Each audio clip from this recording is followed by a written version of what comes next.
제가 함께 신학대학원에서 공부를 하던 동료가 이제 신학교를 마치고 목사 안수를 받고 선교사로 떠나게 되었습니다. 그래서 선교사 파송 예배는 이미 드렸고 저희들 신대원 동기생들 몇 명과 함께 이제 소위 작은 이별식을 갖게 되었습니다. 그런데 그때 그 친구에 대해서 제가 모르고 있었던 것을 그때 깨닫게 되었습니다. 함께 이제 기도를 하기 전에 이제 함께 이제 기도 제목을 이렇게 막 나누던 중에 알게 된 것이 있습니다. 그의 부모님이 교회를 안 다니고 계셨더라고요. 그리고 그의 부모 형제 중에서 그분이 유일하게 믿는 분이셨습니다. 그래서 그 친척들 중 아무에게도 지지를 받지 못하고 그동안 살아오셨습니다. 그 선교사님이 이런 얘기를 합니다.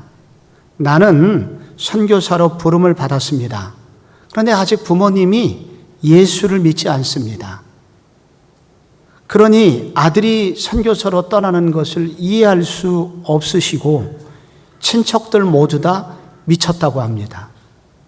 그래서 저는 자주 저 자신에게 묻습니다.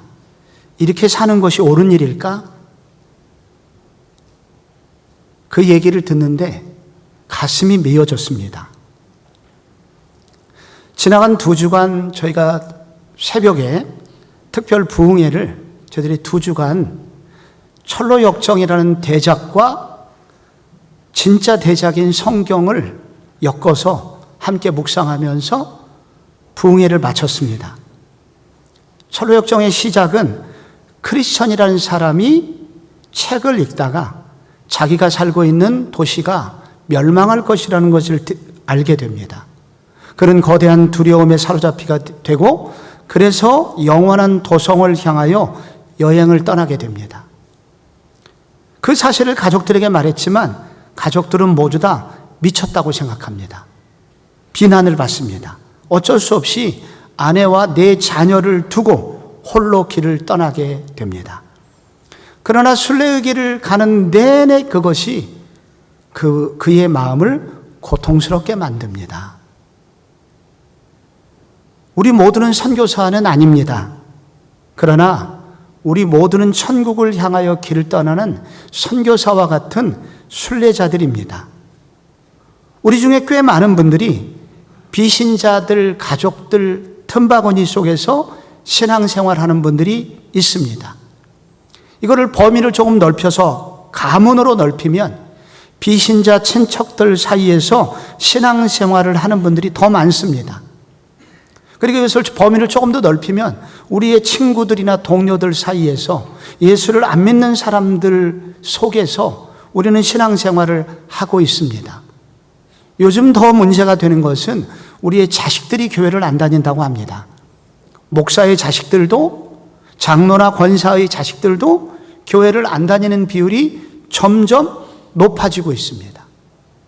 이런 비신자들 틈바구니에서 이런 가족들의 반대에도 불구하고 우리는 지금 교회를 다니고 있습니다. 시간을 좀 같이 보내자고 함께 명절에 고향집에 가자고 그때 우리는 예배와 겹친다고 내가 교회에서 맡은 일 있다고 하면서 교회를 오게 됩니다. 명절에 제사도 안 드리고 그리고 다르게 사는 것에 대해서 은근한 핍박을 당하게 됩니다. 그런데 이런 일을 반복적으로 당할 때마다 우리도 동일한 고민을 갖게 되지요. 내가 가는 길이 과연 맞는 것인가? 여기 모든 순례자들의 고민이 있습니다. 예수님은 하늘 궁전을 버리고 이 땅에 오신 진정한 순례자이십니다. 인간으로 이 땅에 오신 예수님은 가족이 있으셨죠. 아버지 요셉과 어머니 마리아, 그리고 적어도 4명의 남동생들이 있었습니다. 예수님이 33년간의 이 땅의 삶, 순례의 길을 마감하시고 부활하시고 하늘나라로 올라가셨습니다. 그때 마가의 다락방이라는 곳에서 예수의 제자들이 모여서 기도회를 하게 됩니다. 그러다가 성령을 받게 되고 그리고 그 결과 교회가 탄생하게 되는 역사적인 장면을 우리가 오늘 읽게 된 것입니다. 그런데 이 기도의 자리에 여러분 누가 있습니까? 오늘 14절에 보니까 여자들과 예수의 어머니 마리아와 예수의 아우들과 더불어 마음을 같이하여 오로지 기도에 힘쓰더라. 여기 나옵니다. 예수의 어머니가 나오고 동생들이 나옵니다. 이들이 사도행전 2장에 보면 모두 다 성령을 받고 교회의 일원이 됩니다. 여기 나오는 동생들 중에 두 번째 동생, 예수님 바로 밑에 동생인 분이 야고보입니다. 야고보는 나중에 예루살렘 교회의 장로가 되고 우리가 사랑하는 성경책 야고보서를 이 동생이 쓰게 됩니다. 둘째 동생의 이름이 유다인데 그는 신실한 목회자가 됩니다. 그리고 나중에 유다서라는 성경책을 쓰게 됩니다. 예수님의 그 인간 가정은 나중에 신앙의 명문 가정이 된다는 겁니다. 그런데 원래 예수님의 동생들은 어떠했는가? 예수를 부인하던 사람들이었습니다. 형 예수를 이해하지 못했고 그래서 형을 외면하고 그리고 형에 대해서 미운 마음도 가졌던 사람들입니다. 그런데 어떻게 이들이 신앙의 명문 가정을 이루게 되었을까요? 순례자이신 주님은 어떻게 가족 전도를 이루어내신 걸까요? 먼저 예수님에게도 오랜 세월 눈물의 기도가 있었다 하는 것을 알려줍니다. 예수님이 가진 사명은 너무 독특하셨습니다. 그분은 하나님이 주신 사명을 감당하기 위해서 제자들을 모으셨고 그리고 전도하셨고 설교하시고 결국 십자가에서 죽으셨습니다. 이 사명을 이루기 위해서 예수님은 자주 집을 떠나셨습니다. 예수의 아버지 요셉이 목수였고 일찍 세상을 떠났기 때문에 예수님이 소년 가장이었습니다. 그런데 어느 날부터 예수님은 자꾸 집을 버리고 떠나가십니다. 그리고 광야에 가서 40일을 굶으시고 사단에게 시험을 받으셨습니다. 그리고 제자들을 부르시고 하늘나라의 비유를 가르쳐 주셨습니다. 귀신도 내어 쫓고 병도 고쳤습니다. 그런데 고향 땅에는 이상한 소문이 돌기 시작했습니다. 그 목공소집 아들 요셉의 아들 예수가 미쳐서 가출했고 지금 사방에 다니면서 이상한 짓을 하고 있다는 것이었습니다. 그게 마가복음 3장 20절에 나옵니다. 집에 들어가시니 무리가 다시 모임으로 식사할 기를도 없는지라 예수의 친족들이 듣고 그를 붙들러 나오니 이는 그가 미쳤다 하밀러라. 그래서 이 소식 때문에 예수님이 이렇게 어느 날 열심히 사역하고 있을 때 예수의 어머니와 그의 동생들이 예수님을 찾으러 나서게 된 것입니다. 그래서 예수님이 어느 날 열심히 설교를 하고 있는데 예수의 제자가 와가지고 밖에서 선생님, 어머니하고 동생들이 왔습니다. 그랬더니 예수님이 하신 답변이 마가복음 3장 33절에 나옵니다. 누가 내 어머니고 누가 내 동생들이냐? 둘러앉은 무리를 보시고 여기 내 어머니와 내 동생들을 보라. 누구든지 하나님의 뜻대로 행하는 자가 내 형제요 자매요 어머니이니라. 너무나 옳으신 말씀이죠. 예수님은 육적인 가족보다 영적인 가족을 훨씬 소중히 여기셨다는 얘기입니다. 그런데 문제는 이 말을 들은 동생들의 가슴은 어떠했을까요? 서운했을 겁니다. 분노가 일었을 겁니다. 형이 정말로 미친 것이 사실이구나. 형을 이해할 수 없었을 것입니다. 멀리서 찾아온 어머니와 동생들을 박대하는 것에 대해서 큰 아픔을 가지고 그들은 집으로 돌아갔을 것입니다. 한국 교회의 역사상 지나간 100년 동안 가장 존경할 만한 사람은 누구냐? 설문조사하면 꼭 두 명이 나옵니다. 주기철 목사님하고 손양원 목사님이 나옵니다. 일제시대에 신사참배를 거부하시다가 끝까지 믿음을 지키신, 그래서 순교당하신 분이 주기철 목사님이십니다. 그런데 그에게 여러 아들들이 있습니다. 그 막내 아들 주광조라는 형제가 있어요. 나중에 장로님이 되셨죠. 그분이 말년에 여러 교회를 다니면서 소위 간증을 하셨습니다. 깜짝 놀란 게 있습니다. 자기는 청년 시절 꽤 오랫동안 교회를 안 다녔다고 합니다. 목사의 아들이에요. 그것도 순교자 목사의 아들이에요. 그런데 교회를 안 다녔습니다. 어린 막내 아들은 아버지의 사랑을 받지 못하고 살았습니다. 아버지가 자주 감옥에 들락거리셨고, 아버지 때문에 가정은 늘 가난했고, 감옥에 옥바라지라는 어머니도 정신이 없었고, 그리고 아버지가 믿는 하나님이시라는 분은 결국 아버지를 감옥에서 꺼내주지 못하고 죽게 만들었습니다. 어린 아들은 이해할 수 없었습니다. 그래서 교회를 떠났습니다. 손양원 목사님, 별명이 사랑의 원자탄입니다. 자기 두 아들을 죽인 학생을 양아들로 입양을 했습니다. 그래서 많은 사람에게 예수 믿는 사람의 사랑의 모델이다, 이렇게 해서 존경을 했는데, 그의 막내딸 손동희 권사님이 있습니다. 20년 전에 제가 섬기던 교회에 간증을 하러 오셨습니다. 당시 82세. 그분도 동일한 고백을 했습니다. 나는 꽤 오랫동안 교회를 안 다녔습니다. 어느 날 갑자기 친오빠 둘을 죽인 그 원수를 아버지가 오늘부터 네 오빠야, 오빠라고 부르라고 하는 겁니다. 이런 아버지를 자기는 이해할 수 없었습니다. 그래서 그는 집을 떠났고 교회를 떠났다고 합니다. 오늘날도 하나님의 나라의 길을 가는 사람들이 다 이해받고 가는 것이 아닙니다. 거듭나지 않은 가족들에게는 이해할 수 없는 모습입니다. 오늘날 성도들은 비신자 가족들에게 이런 종류의 오해를 받게 될 것입니다. 예수 믿는 가족들은 단 하루 쉴 수 있는 그날 주일에 너무 바쁘게 살고 있는 성도들을 이해할 수 없습니다. 그래서 형제 모임에 나오지 않는 것을 더욱 이해할 수 없습니다. 그리고 세금 내는 것보다 더 큰 액수를 교회에다가 바치는 거 결코 이해할 수 없습니다. 그래서 손가락질을 받습니다. 미쳐도 단단히 미친 사람들입니다.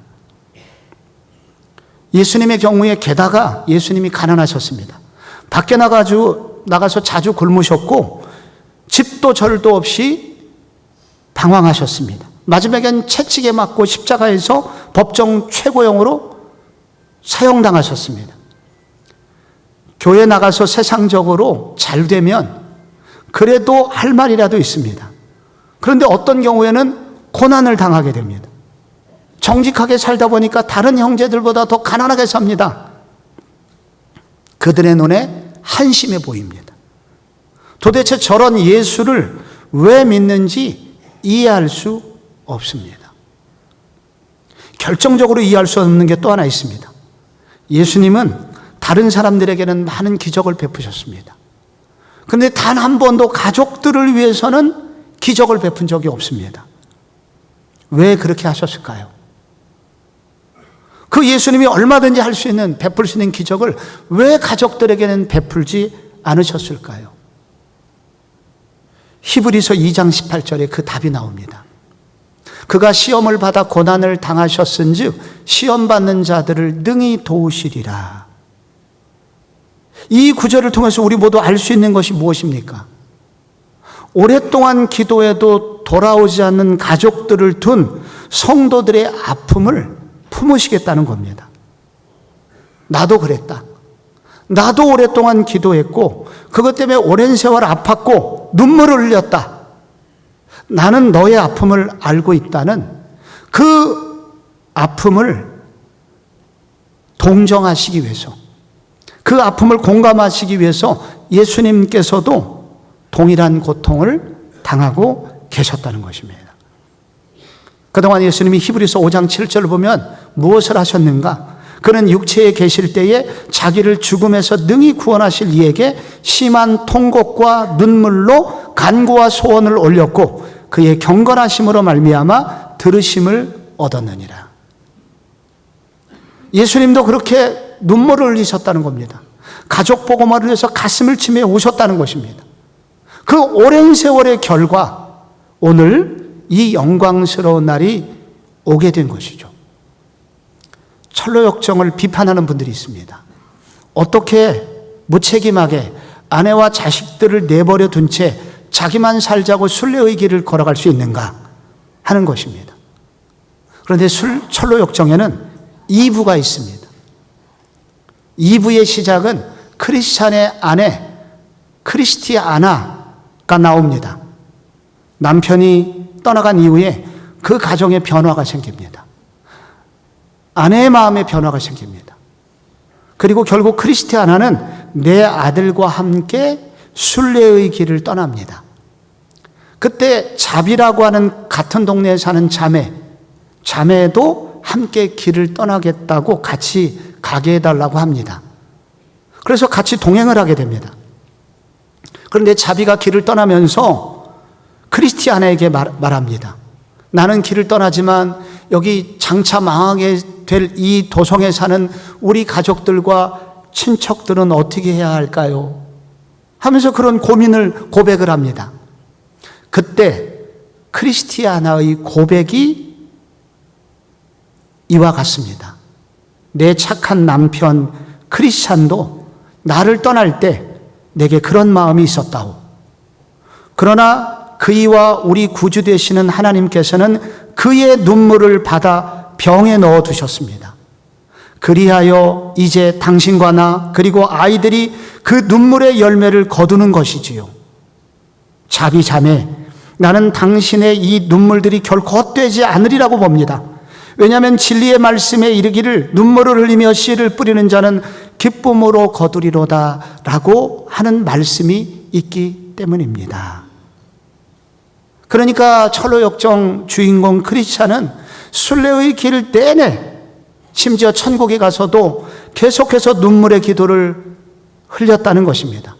그 눈물의 결과, 그 눈물의 시의 결과 이렇게 결실을 맺게 되었다는 얘기입니다. 갈라디아서 6장에 있는 말씀대로 우리가 선을 행하되 낙심하지 말지니 포기하지 아니하면 때가 이름에 거두리라 는 말씀처럼 예수님조차도 오랜 세월 눈물의 기도가 있었으니 우리도 이 길을 걸어가야 된다고 도전하고 계시는 겁니다. 순례자의 가족전도 어떻게 가능할까요? 그것은 모든 상황을 섬김의 기회로 삼아야 됩니다. 동생이 야고보가 쓴 야고보서 1장 1절에 하나님과 주 예수 그리스도의 종 야고보는 흩어져 있는 12지파에게 문안하노라 이렇게 소개합니다. 또 다른 동생이 유다가 쓴 유다서 1장 1절에 예수 그리스도의 종 야고보의 형제인 유다는 하면서 자기 자신을 소개하고 편지 내용을 씁니다. 공통점이 있죠? 둘 다 자기를 소개할 때 예수 그리스도의 종이라고 소개합니다. 사도 바울도 자기를 예수 그리스도의 종이라고 소개했지요. 그런데 이 두 동생이 이렇게 종이라고 소개한 것은 여기 특별한 의미가 있습니다. 그것은 예수님과 오랫동안 같이 살아왔기 때문에, 그것은 예수님의 전체 일생을 요약할 때 그분과 함께 살아보니까 그분의 삶의 결과를 요약한다면 예수 그리스도는 종이었다는 뜻입니다. 당시 이 종이라는 이 말, 헬라어 둘로스라는 단어는 노예를 의미합니다. 노예는 어떤 사람입니까? 하루 종일 일터에 가서 일을 하고 저녁에 돌아와서 주인이 배가 고프면 먼저 밥을 해서 먹이고 그리고 후에 남은 밥을 먹습니다. 소년 가장 예수님이 어린 시절부터 그렇게 했다는 것입니다. 예수는 목공소를 이어받아가지고 동생들과 함께 밤 늦은 시간까지 일을 했습니다. 각각의 역할들이 있지요. 그런데 예수는 언제나 동생들의 무거운 짐을 더 많이 짊어지는 그런 심부름을, 그런 고된 노동을 예수님이 많이 감당하셨다는 것입니다. 피곤한 동생들을 위해서 그는 자발적으로 더 많은 짐을 지셨다는 것입니다. 그래서 동생 야고보가 쓴 야고보서의 주제가 그와 같습니다. 그 야고보서를 요약한 게 야고보서 2장 14절입니다. 내 형제들아, 만일 사람이 믿음이 있노라 하고 행함이 없으면 무슨 유익이 있으리요? 그 믿음이 능히 자기를 구원하겠느냐? 야고보가 나중에 예수 믿고 보니까 진짜 예수 믿는 사람은 누구냐? 예수를 닮는 사람은 누구냐? 그것은 말을 잘하는 사람이 아니라 자신의 삶의 현장에서 섬기려는 사람이구나. 봉사하려는 사람이구나. 그래서 야고보 형제는 바로 이와 같이 진짜 믿음은 행함이 있는 믿음입니다 라고 믿음을 요약하고 있는 것입니다. 가족 전도가 어려운 이유는 우리의 모든 삶이 어항처럼 다 드러나 있기 때문입니다. 모르는 사람에게 전도를 하는 것은 진리를 가지고 승부하면 되기 때문에 어쩌면 쉬운 일일 수 있습니다. 그러나 가족 전도는 우리 모두를 너무나 잘 알기에 우리의 말이 설득력을 잃어버리게 됩니다. 그분들을 설득할 수 있는 유일한 한 가지는 행함이 있는 믿음을 보일 때, 신실한 삶으로 가족들을 섬기려고 할 때만 비로소 예수의 사랑이 흘러가게 됩니다. 놀라운 사실은 비신자들조차도 성도들이 어떻게 살아야 되는지를 다 알고 있다는 것입니다. 그리스도인들이 술을 안 마신다, 담배를 안 핀다, 제사 지낼 때 절 안 한다, 이걸로 감동받는 사람은 없습니다. 이것 때문에 너 예수 믿는 사람이야 라고 인정해 주지를 않아요. 우리의 삶은 언제 인정받는가? 그것은 예수를 닮는 사랑이 드러나게 될 때, 표현이 될 때 비로소 그분들이 마음을 열게 됩니다. 즉 하나라도 손해보려고 할 때, 하나라도 더 대접하려고 할 때, 자기 것을 아껴서 더 주려고 할 때, 한마디라도 더 친절과 사랑에 묻은 그런 사랑의 봉사를 통해서만 가족 안에서의 전도는 비로소 효과를 보는 것입니다. 작년에 우리 교회 권사님께서 먼저 하늘나라로 가셨습니다. 장례식에 가서 저는 큰 감동을 받았습니다. 입관 예배, 그리고 발인 예배, 하관 예배, 거기 모든 손주들까지 다 예배에 참석을 했습니다. 그리고 장례식 마치고 주일날 가족들이 인사를 하러 올 때 저 뒤에서 세 줄이 앉아서 일어났습니다. 20명이 오셨습니다. 저는 처음 보는 광경이었습니다. 어떻게 온 가족이 그렇게 예수를 믿게 되었냐고 물어보니까 큰 사위 때문이에요 라고 말씀해 주셨습니다. 그분이 우리 교회 안수 집사님입니다. 아무도 믿는 사람이 없는 그 집안에 이분이 장가를 들게 된 것입니다. 그런데 이분이 집안의 모든 대소사를 빠짐없이 참석을 합니다. 주일의 경우에 행사가 있으면 일부 예배를 드리고, 그리고 집안 행사장으로 달려갑니다. 집안에 어려운 일이 있으면 그들의 아픔을 공감해주고, 그리고 많은 상당수의 자신의 고열을 짜가지고 그분들을 도와줍니다. 그리고 진심으로 기도해 줍니다. 그리고 진심으로 섬깁니다. 어느 날 장인 되시는 아버님께서 사위를 부르시더니 이렇게 말씀하시더래요. 자네가 믿는 예수라면 나도 믿겠네. 얘들아, 우리 내일부터 교회 가자. 그래서 그 자녀들이 다 교회를 오게 된 것입니다. 저는 집사님께 물었습니다. 어떻게 그 가정을 그렇게 섬길 수 있었습니까? 답변하시는 것이 주님의 전적인 은혜입니다. 이게 무슨 말일까요? 그분이 이렇게 말하는 것은 진짜 은혜라는 겁니다. 그냥 인사하는 게 아니라. 나도 똑같은 죄인인데 내가 어느 날 주님으로부터 이해할 수 없는 사랑을 입었습니다. 그 주님의 사랑이 주님이시라면 우리 가정을 어떻게 사랑하실까?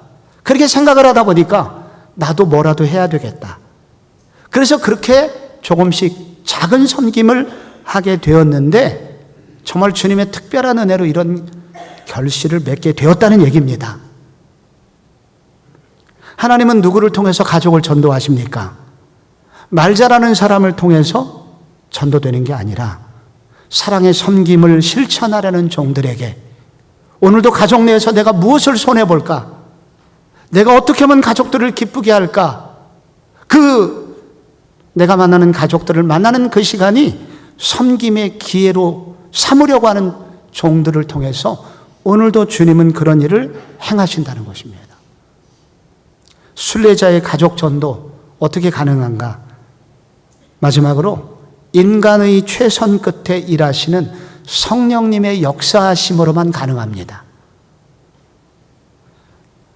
고린도전서 15장에 보면 예수님께서 부활하시고 난 후에 40일간 이 땅에서 머무르셨다고 합니다. 왜 40일 동안 머무셨을까?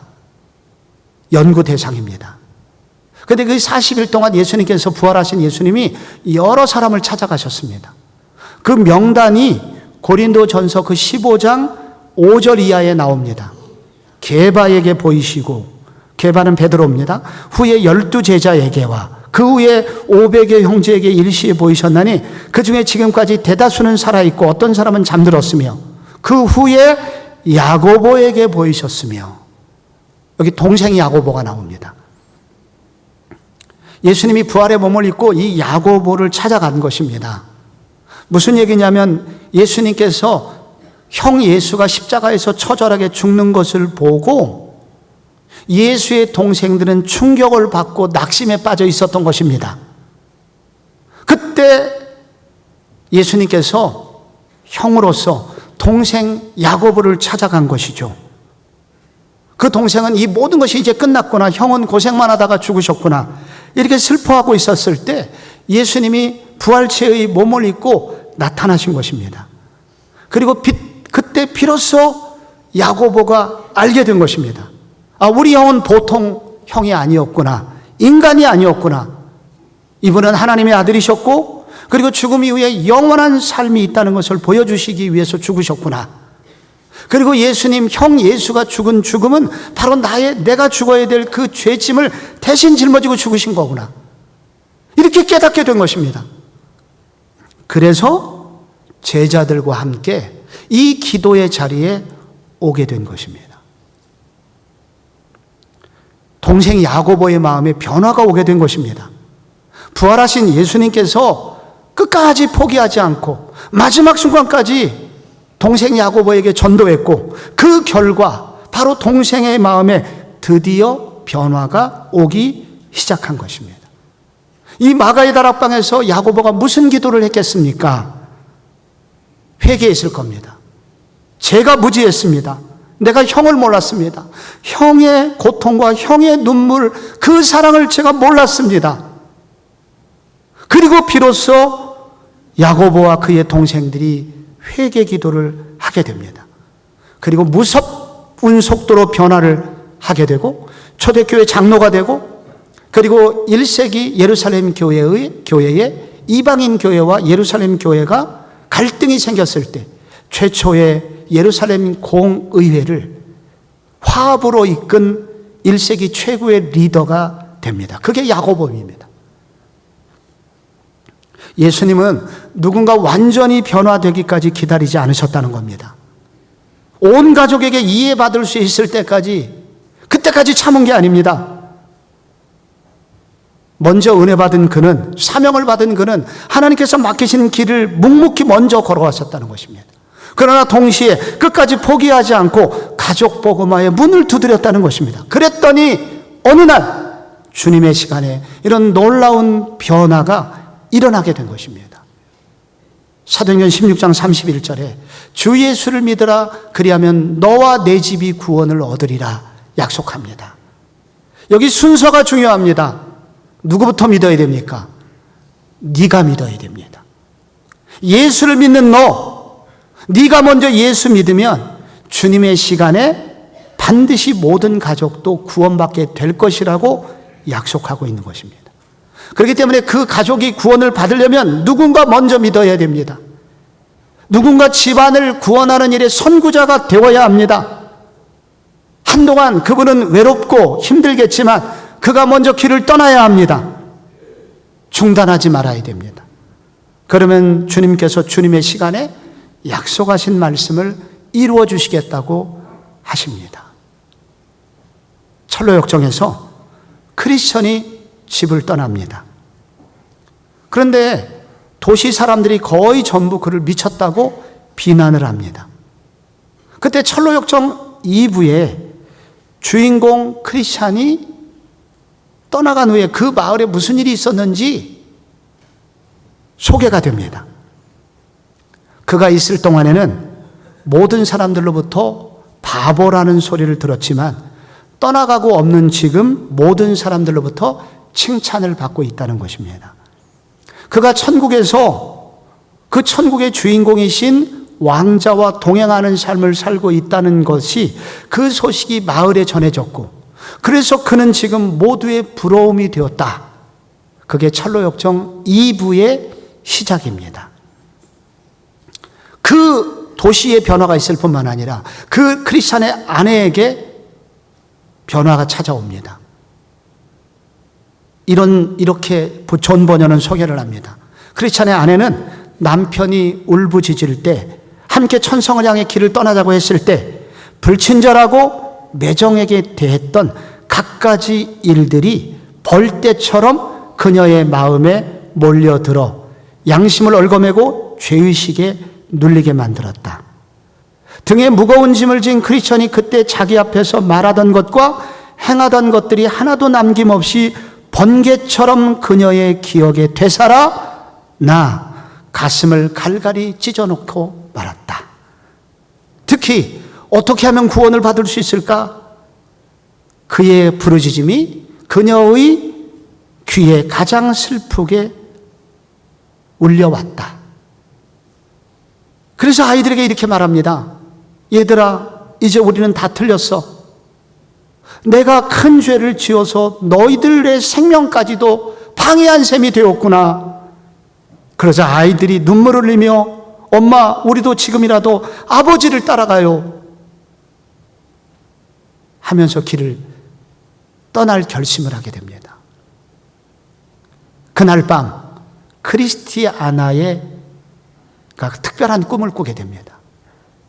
양피지 한 장이 놓여 있고 거기에 크리스티아나의 죄목들이 빽빽이 기록되어 있었고 그때 이 아내가 잠결에 소리칩니다. 주여 나를 불쌍히 여기소서 나는 죄인으로소이다. 그리고 그 다음 날 그리고 그 꿈속에 남편 크리스찬이 영생하는 사람들과 함께 있는 모습을 보게 됩니다.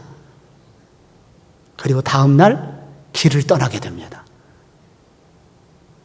주님의 시간이 올 때, 내 시간이 아니라 주님의 시간이 올 때 누군가 그렇게 울부짖고 부르짖는 가족이 선구자가 되어서 그 믿음을 길을 걸어갈 때 주님께서는 주님의 시간에 놀라운 일을 행하신다는 것을 존 번연이 우리에게 일깨워 줍니다. 오늘도 우리 교회는 이렇게 외로운 싸움을 하고 있는 분들이 많이 있고 그리고 그런 분들이 오늘 명절을 맞이합니다. 이분들에게 명절은 더더욱 고통스러운 시간입니다. 수많은 핍박과 눈총을 받고 이 길을 걸어가야 되기 때문입니다. 그러나 주님의 손길 속에서 이번 명절도 가정보고마를 향해서 걸어가는 여정의 한 단계로 생각하고 계속하여 눈물의 씨를 뿌리고 섬김의 기회로 삼고 주님의 역사하실 그날을 바라보며 오늘 뚜벅뚜벅 그 길을 걸어간다면 언젠가 주님이 이런 아름다운 일도 우리 모두에게 주실 것이라고 약속하십니다. 이런 은혜가 성복의 모든 가정들에게 있기를 축원드립니다.